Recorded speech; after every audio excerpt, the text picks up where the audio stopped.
So, hey, we had some good feedback happening this week. A diverse set of stuff. This is on YouTube. Roland Curtis from YouTube said, I'm glad that RVD is part of the championship lineage. This is in reference to you winning that one night stand of the late Rogers, San Martino, Randy Savage, Warrior, Slaughter, Ric Flair, Bret Hart, and Stone Cold Steve Austin. Those are their names he chooses. But I kind of wanted to follow up on that. How does it kind of feel to be a part of that lineage when you won that title and everything like that? No, you're part of that long line of legends in history, and you're one of those. It's very cool when you put it that way, but I mean, I'm out of perspective since it's my job and it's what I do for a living, and I know how it works, and like, you can put me up there with Hulk Hogan, Steve Austin, The Rock, and you can say that we're all on your Mount Rushmore, but there's a big difference in the bank accounts of all those guys that you just named.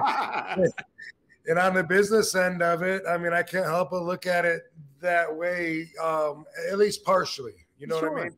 Yeah. And then also the competitive part of me has to look at who else has had the belt like since. Now everyone that has the belt is going to devaluize it in my competitive heart, unless it's somebody that's another like legend or there's so many different weird ways to look at it. So like we talked about last week, it's the image, and what RVD's image is to the fans. If they hold me up there in that high regard, then that's awesome. And for me, yeah, that's something they can't take away from me, Right. Yeah, no, it's very cool you actually mentioned it that way, because like the name of the game of wrestling is to make money, you know what I mean? And so like that's like what you got to think about, and you factor that in for sure.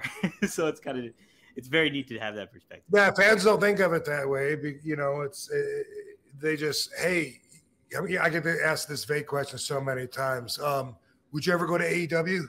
Right.